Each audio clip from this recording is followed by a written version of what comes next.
Welcome to a new episode of Date Like a French Woman, the podcast to help you repel Mr. Wrong and leave space for the guy you really want in your life. Today, let me tell you, I have a treat for you because she's famous, she's excellent at what she's doing, and I'm actually one of her students. I don't know even how to call myself, and I love her energy. Her name is Dana Wilde. After growing her own business from $0 to $1 million a year in under 19 months, Dana now teaches other entrepreneurs how to do the same. With nearly 100,000 followers in 68 countries, Dana is the best-selling author of Train Your Brain and featured in movies The Abundance Factor, Dream Big, and True Prosperity, among others. Fascinated by neuroscience and the power of the mind, she affects life daily on the Mind Aware show. She has her own show too. You need to go and follow her, where she interviews thought leaders, brain scientists, and celebrities about how to intentionally think wealthier, happier, and healthier thoughts. And today we're going to use what she knows for our dating life. Hi, Dana. How are you? The crowd goes wild. Yay, I can hear them. That's such a nice introduction. Thank you so much for having me here. I'm so excited to be here. I am so excited that you actually accepted to take some of your busy time to be here, because what you teach is so countercurrent to other people, and it's so much easier to apply. Let me say that because I'm personally following you and learning in your groups. So could you please just tell us, I know I've read your bio, but if you could tell us your story in your own words to explain from where you started to where you are today, I would love that. Oh gosh, yeah. I'll give you the Reader's Digest version. I'll tell you what happened back in the day when I got out of high school. And I was one of these high school kids that I read all of the kind of, personal development books, I'm okay, you're okay, and all of that stuff that was coming out in the 70s. And when I got out of high school, I came from a very working class background, so I went right into a cubicle job. And big major company, hooked in just like I am today, as a matter of fact, which is kind of interesting. But I was really depressed there. It was really hard work. People don't appreciate the stress that happens in those kind of jobs. Yeah. One of the big benefits was that at a very young age, I was only 19 years old, the company made the decision to send everybody through this 40-hour course on the brain. And it was given by a guy named Lou Tice, who was awesome. And he really kind of taught people how your brain works. We got to not be online for a whole week to study this stuff. And I was just in heaven.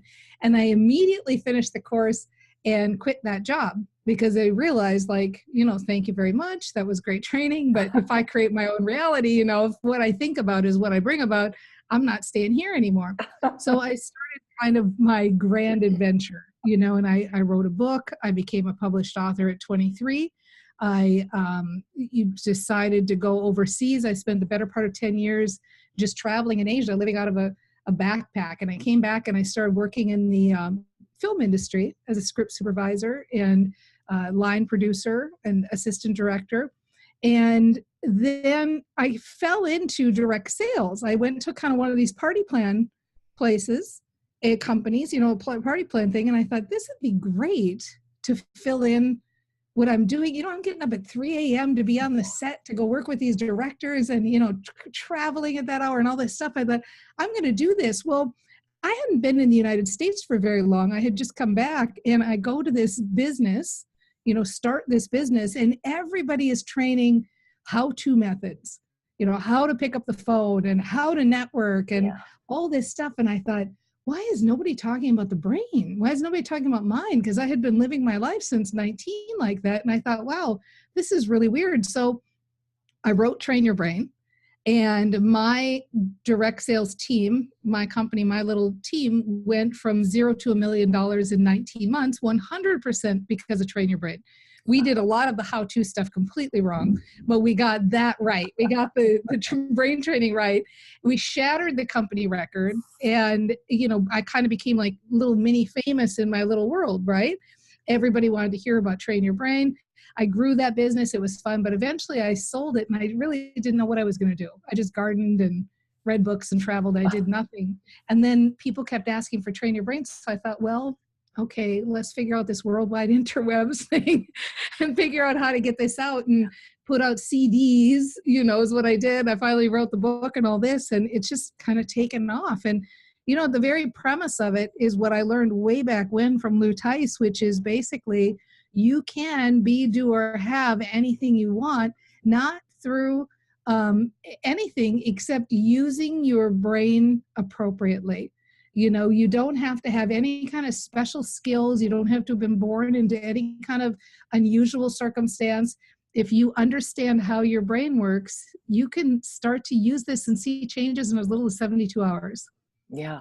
And I know I always say our brain is a magnificent machine, but it can work for us or against us. And it's so powerful that we need to know what we're doing. Otherwise, we're going to create all kinds of stuff we don't want.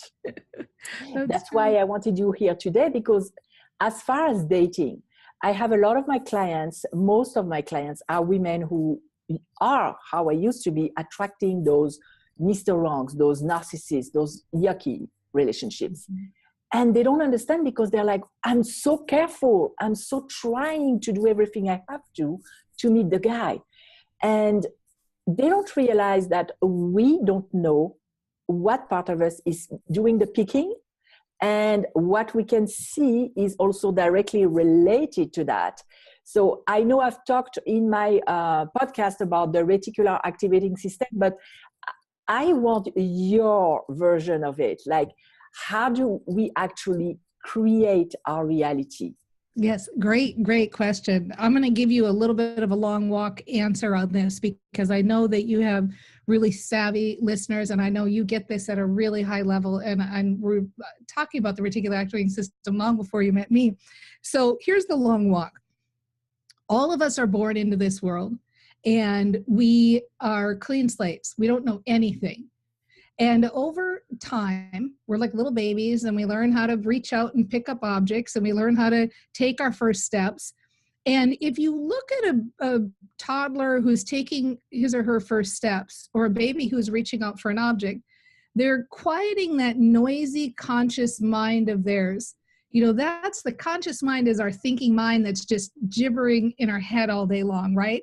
And they quiet it down and they focus. We still do this today. If you have to concentrate and learn how to do something, you quiet that conscious mind, you focus, and think about, you know, how many muscles are in your hand when you reach out to pick up a cup, and you have to navigate it in space, and you've got the weight of a cup. So babies, you see them do this, and they're so focused in doing it, but eventually, over time, they repeat it and repeat it and repeat it. They get good at it. And now today, most of us, when we reach out to pick up a glass or a cup, we don't think about it. When we get up to walk across a room, we don't even quote unquote think about it. We don't sit and have that concentration of a baby taking its first steps, because we've practiced it so much, we've turned it over to our unconscious minds. So once something is in your unconscious mind, you have a part of the brain called the reticular activating system that matches it up. So brain scientists say 95 to 99% of the day we're walking around unconscious, because we practice things, not just picking up cups and walking across the room, but things like, I hate broccoli, I'm a procrastinator, I attract bad men. You know, we know these things about ourselves as truth, but we know them as truth because we just keep repeating them, and we keep, you know, talking about it, and we keep getting the same results because we have the reticular activating system. So let me tell you a story. We have a guy that I was working with, and he was an introvert, very shy actually. And he would go out in the world, he's a filmmaker, he's trying to get his stuff made.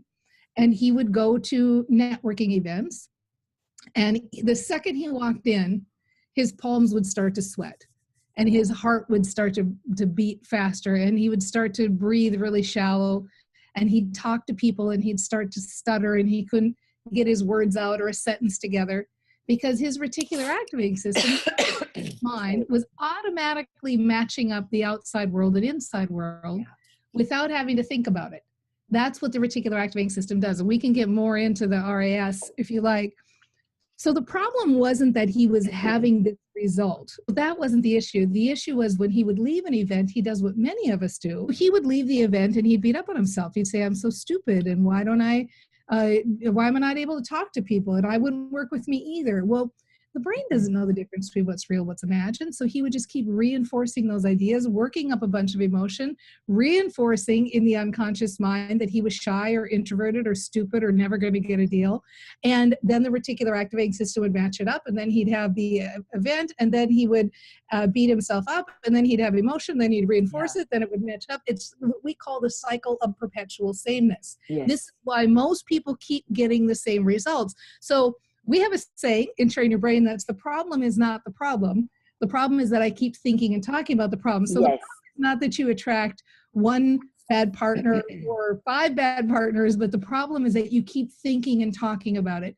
And that's what the reticular activating system keeps matching up. And so, so far, I know you're with me, right? Yes.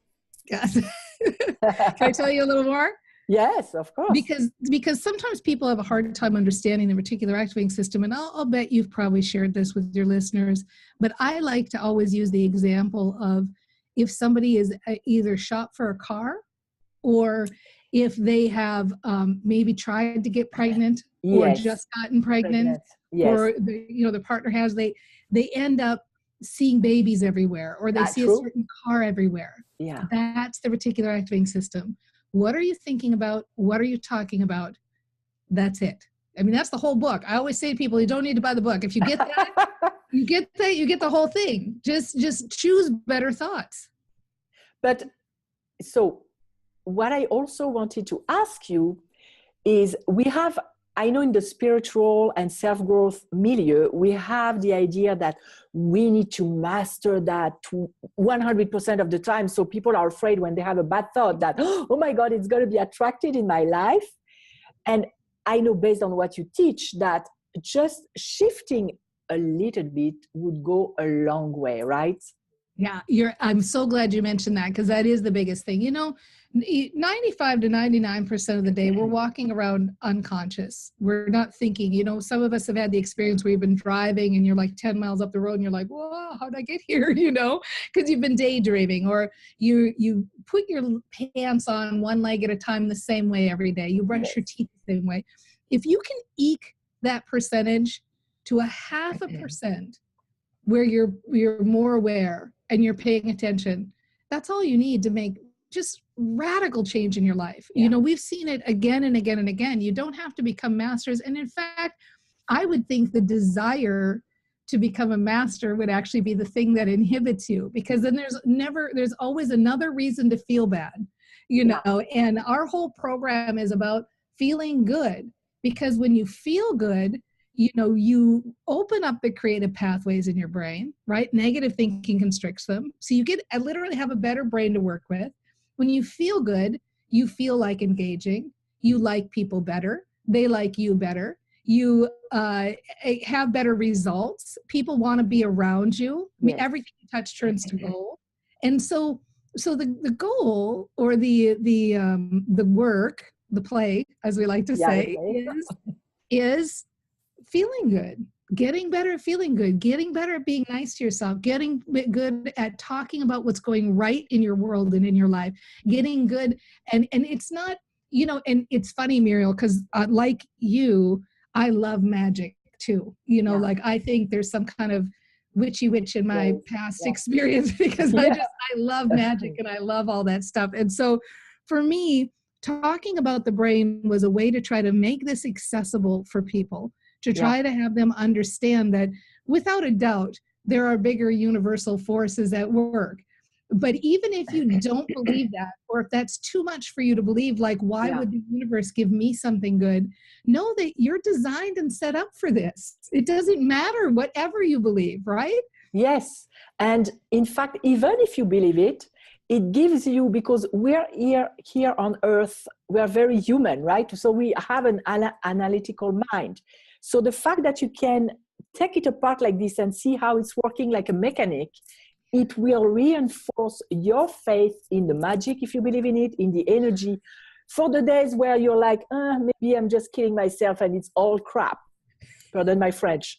But it's, so I know it helps me. It helps. Yeah, that's a good. I never thought of it that way either, but you're right, because if you were relying 100% on spirituality or magic or things like that, you do have the days where you want to doubt, or you don't have as much faith as you think you should, or would want. But with this is all there is. And I think we're really at a turning point right now with regards to the brain and brain science.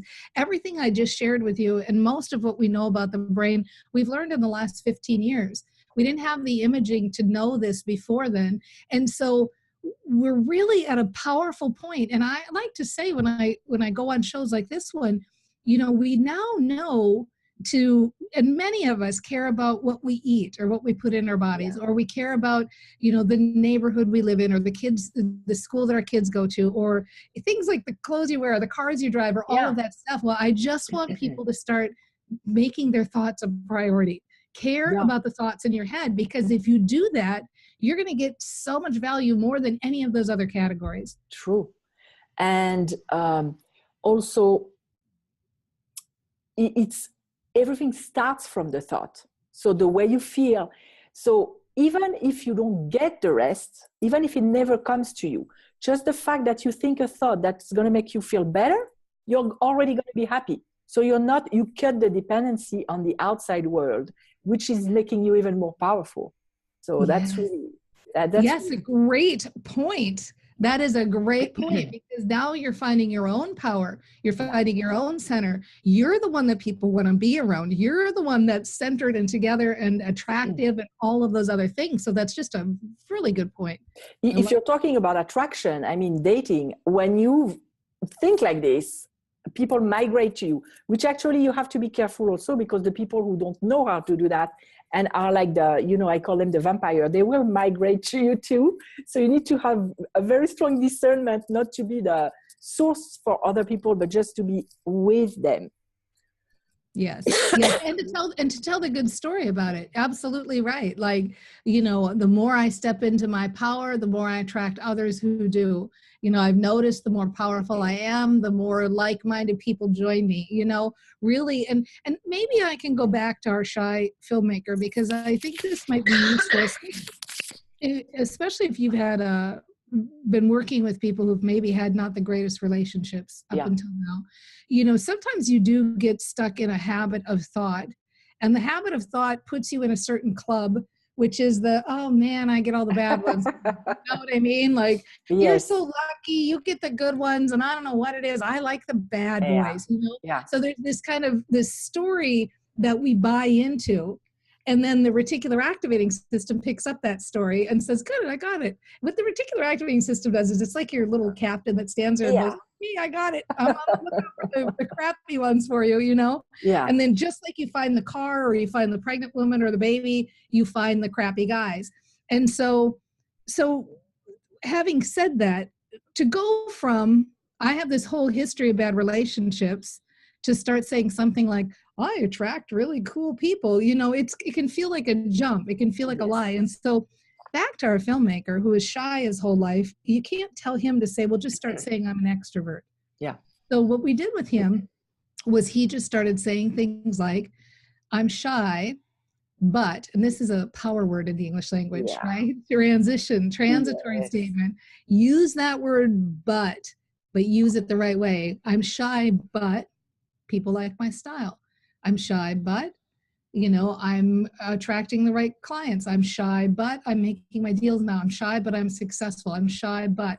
And what it does is it negates everything that comes before the but and affirms what comes after. So if you've had this history of bad relationships, it's okay. You don't have to lie to yourself that you've had it. You can say, I've had a history of bad relationships, but now I'm training my brain, but now I've shifted, but now I'm a different person, but now I'm older and wiser, but now I feel more and more like I'm a better selector, but now I've mellowed and I want different things. And so I'm finding them, right? You get to write the story in however your life is changing or moving. And that way, the resistance of your subconscious mind is lowered, because it's like tricking it and going from the back door. Otherwise, you're going to be like, that's not true, rejection. it's really important. And I forgot, you are the queen of positive rants.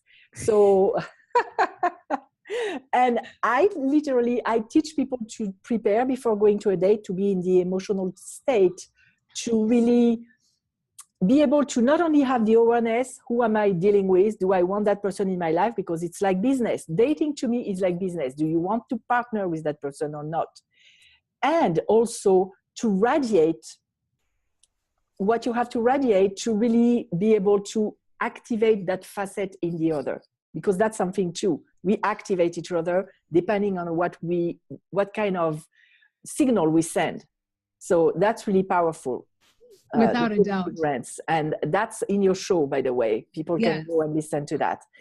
The other point I really wanted to approach today, because it's so present everywhere I go, especially in business, but even in other things, even in dating, is this idea that you have to get out of your comfort zone. You have to face the fear. You have to be stronger. Just hearing that, my hair is standing up and it's like, no, not going there. And I know you have a different approach where you said it in a way that you can't wait but go. So I would love if you could talk about that. Yes, I would love to talk about that, because it's everywhere, isn't it? Like everywhere you go. If I have to go on Facebook one more time and it says, get out of your comfort zone, or everything you want is outside your comfort zone, it's a little bit crazy when you kind of think of it just logically. Like if you look at people who are really excelled at what they've excelled at. So musicians, or singers, or anybody who's excelled in anything. You look at even Bill Gates, he was a computer programmer. What was he doing? Was he going outside of his comfort zone and not being a computer nerd and instead going out and trying to be suave? No, what he was doing was he was getting into his comfort zone. He spent 24 hours a day sitting there computer programming because that's what he was passionate about. So when you look at it logically, everybody telling you you should get out of your comfort zone if you want to build a business, they haven't looked at successful people. Successful people figure out what they're good at and they nail it. And that's what we teach, is like, get into your comfort zone. Whatever that is, whatever your comfort zone is, pick it and love it and be passionate about it and nail it and have that be your thing. You don't have to be good at any of those other things. What will happen if you do that naturally, you'll get curious about things that you're not doing now. And you'll get curious and you'll say, I've been doing this and I'm really good at it. And I've noticed this thing on my reticular activating system. That is kind of cool. And I might learn a little bit about that. You'll naturally just gravitate towards other things. None of us are doing the exact same things we were doing when we were 14 and 15 years old. Thank God. Yes, thank God indeed. I have teenagers at home. I'm telling you, thank God. Right. I'm still on my Game Boy like 85 hours a day. So that's it. It's like, if you get into your comfort zone, what happens is you have the opportunity to get really good at something and have joy doing it. So you live a life filled with joy and you get success as a byproduct. And there is a way to expand your comfort zone where you think it couldn't go.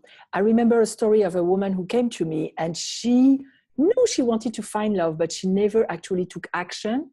She was terrified at the idea of going online. So we worked together and she was terrified that the guy that she would meet, she wouldn't have enough space in her life and he would somehow, I know the right word is not strangulate, but suffocate her because it would be too present. And I told her, why is that what you think about when you think about a relationship? And it was because of her past references that were still her model of love. Once we found a vision that would inspire her, where she knew she could be herself, she could have somebody of quality, and it could be really fun and joy, and she would have the space, she couldn't wait to go online. And she took action, and now she's dating, and she's going out there to find the one that she really wants. So I know you also teach us ways to shift our emotional state related to a certain subject in business, for example. And once you have shifted your mindset on that specific subject and you somehow customized it to be your own, you can't wait but going there. Well, that's the fun about playing with the mind, is what happens is, if the only quote unquote work or play is to get yourself feeling the emotion hope or above, because sometimes the best any of us can do is hope. Maybe we're stuck in something, and maybe somebody's new to hearing this and thinking like, oh, I'm a lost cause, or there's no way I'm going to find my person, or I'm this X, let me give you my age, or all these things that they're thinking. Well, you don't have to be bouncing off the walls happy or positive to do this. You can just start to feel more hopeful. And the easiest way to start to feel more hopeful is just to start to say hope sentences. I hope I start to feel better. I hope I start to get more hopeful. I hope I start to feel positive. I hope that something shows itself that I didn't think of before. And your brain finds solutions for you. If you can keep feeling in that good feeling place, making a list of evidence why things could work for you instead of why they couldn't work for you. Like, this is really a game. It's a game of, how can I trick myself into feeling good today? What thing can I do to trick myself? And if you do that, your brain will surprise and delight you at the solutions that come up. And some of those solutions are things that you never thought you'd do, like go to an online dating service, or like go to a speed dating night, or, go get set up on a blind date. I mean, you get the fun of almost like being a witness in your own life and being a witness in the journey that you're having when you are in that feel-good place and just kind of open for following the feel-good trail. Now you're not going outside of your comfort zone. Now you're not forcing yourself to do a bunch of stuff you hate. All you're really doing is, let's see what thing lights me up today. What path can I follow that feels good today? And you feel your way around it. And if there is one thing to develop, is curiosity and adventureness. Is that a word? Where you're going to follow what you feel. Let me tell you what happened to me this weekend. I go to a mall and I turn right because I thought, oh, never will be parking in that area. That's too close. So I turned and somebody takes the spot just in front of me. I said, you know what? I'm going to find something better. I went around and I listened to my body, and I literally went to the closest area and I said, I feel like going there, so I'm going there. So as I came, a car parked out and I got the best spot that I could have. So if you're not open and following your urges or your sensations, you won't go there either. So that what you just said is great. Like, stay open and adventurous and wonder. Yes. It's fabulous. And trust that things are working out for you. No matter which parking spot you get, no, I'm supposed to be here for a reason. I got this parking spot for a reason. Like, I mean, you're spot on that you get better and better at trusting your intuition and trusting things. And I think part of the reason, one of the principles we have in Train Your Brain, we call it intentional action. And part of the reason I use that terminology instead of inspired action is because unlike you, I think it's really natural for you to be in your intuition. I have a feeling that this is something you practiced, you're really good at. For me, there was a long time where I didn't know how to use my intuition, and I was far too much in my head, which is probably kind of obvious. And so I thought, how do I know if I'm inspired right now? Or how do I know if I'm getting intuition right now? Or how do I know if I'm supposed to do this? And I never really could trust it. I didn't know how. So I thought, the rule for me is not to take inspired action, but what I'm going to do is say, after I feel good, I can do anything. Okay. So the question is, how good do I feel right now when I'm making this decision? Am I depressed and frustrated and overwhelmed and I make a decision, oh, I'm going to quit doing this? No, that's not the brain I want to be using. Like, feel good and then just do anything. Trust that whatever you do after you feel good, it's all working out for you, And if you are like me, where you don't feel like you've got what Muriel's got or haven't had it in the past, like, I've developed this, just start saying, I'm developing this. I'm getting better at listening to my inner voice. I'm getting better at trusting. I'm getting better at tapping in.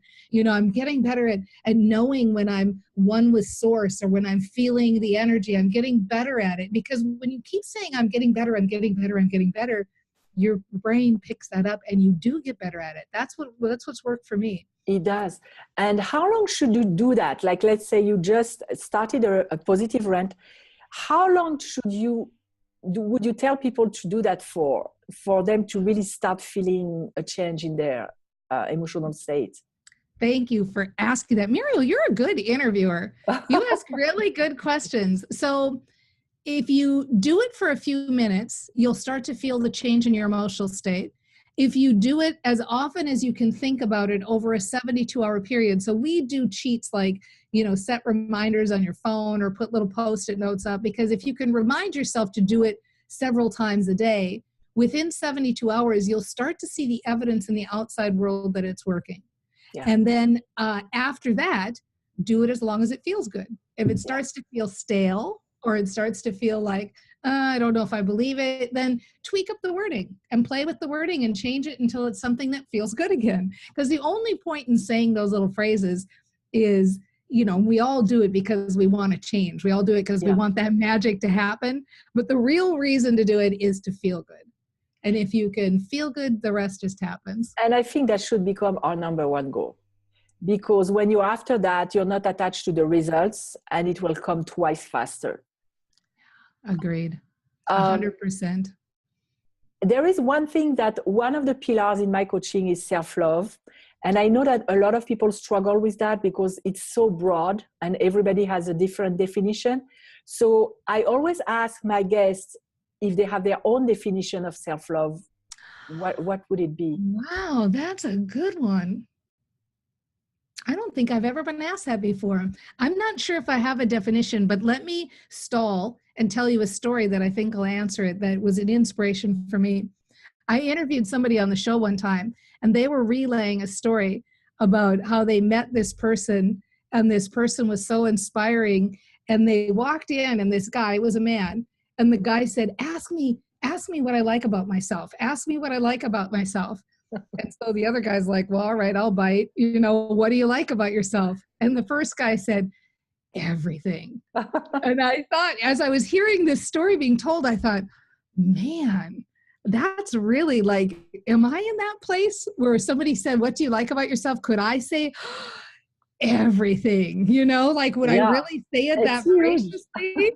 It's huge, right? Because, and especially as women, I think, we are culturally conditioned to be looking at, are my ankles sexy enough? Do I need that pushing bra? Is my face wrinkled? We're so geared to look at how we don't measure up to the ideal. Yes. And so the long story to the answer of what is self-love for me is to be able to say, if nothing else changed in my life, if nothing changed from here forward, would I still be really happy? Would I still be living life to the fullest? Would I still feel good? Could I be in a place or a state where I didn't have to have anything to change in order to be in pure joy? So that would be my answer. And that's really powerful, because to be fully transparent, that's something that I struggle with, because I want to be so much further advanced in my business that sometimes I tend to project myself in the future and say, I'll be happy when. So that's something that I try to remember on almost a daily basis. If nothing would change, how would I be happy? What would I do to be happy if I knew I couldn't get what I wanted? What would I do today? Yes. And that's what helps me.